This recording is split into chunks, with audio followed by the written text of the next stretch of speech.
Alright, so we're going to walk through some of my gear here just to give you a quick overview of what we got going on in my little man room up here.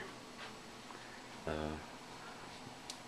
course, we have the Mark IV Boogie that I got probably about 5 years ago, brand new from dealer in Columbia, South Carolina.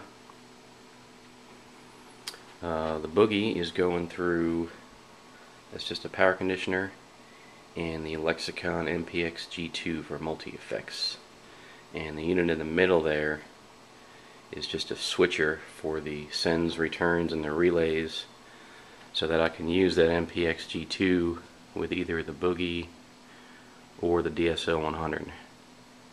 The Boogie's going through a rectifier 4x12 with vintage 30s. And over here we have the DSL 2000, which I just got. Finally got myself a Marshall, and it sounds amazing. That's going through a standard 1960 cabinet with, I believe, has the GT75s. Everything gets controlled down here with the R1 foot controller, which works extremely well with the G2. So I can switch all my effects or switch amp channels, again depending on which way these switches are thrown. So right now all these switches are thrown to the left, so that's going to be with the DSL 2000. And if I want to run this exact rig with the Boogie, I can just throw all those switches to the right. It's basically, it moves the guitar in, the send, return, and the relay between the two different amps.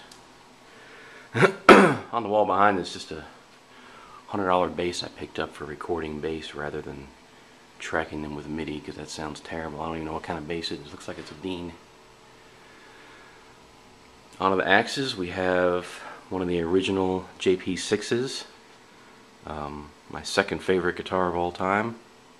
It is just an amazing guitar. It doesn't have the piezo, but it does have the Mystic Dream finish. You can see it goes from green to purple. It's just a great guitar. I will probably never get rid of that one. Next we have, actually, it is an Epiphone. I know, settle down. I bought this about a month ago. Super cheap. There wasn't a mark on it at all. Didn't sound all that great. I reset it up, lowered the strings, and I just put in the Slash Alnico 2 pickups, and now it sounds unbelievable. I cannot believe how good this guitar sounds. It's super heavy. Great guitar. Next we have my baby. This is an '89 Les Paul standard that I picked up used in 1993 for $450. It's loaded with the HBR pickups, which are just amazing. This is easily the best guitar I have. Best playing, fastest playing guitar. Just awesome. This is the first 6-string I ever got, and I'm just kind of hanging there. I'll probably sell it at some point. It is S470 Ibanez, the first guitar I had with a whammy bar. Right now I have it sitting tuned down a full step to play like Motley Crue, pretty much. I love going back and playing some of that 80s stuff, so that's all that guitar's for. And then we have my little Takamine acoustic, which my wife bought me in 2000, I believe. So that's it for the axes and the guitar rig. Oh, I also have my old JC50 Roland, which I will use to record cleans once in a while, because it does have an amazing clean sound. At some point I'd love to get an amp switcher and a MIDI board, so I can, instead of switching channels on the Mark IV or the Marshall to clean, I'd actually switch amps to be able to use the JC50 clean. Alright, in the middle, this spring we got a hold of a Kurzweil K2600 keyboard, and this thing is just off the hook. It's just amazing. Not the easiest thing to program and learn, but it is just awesome. I'm a huge Dream Theater and Jordan Rudess fan, so this is the bomb. It's going through a pair of Roland monitors, but it is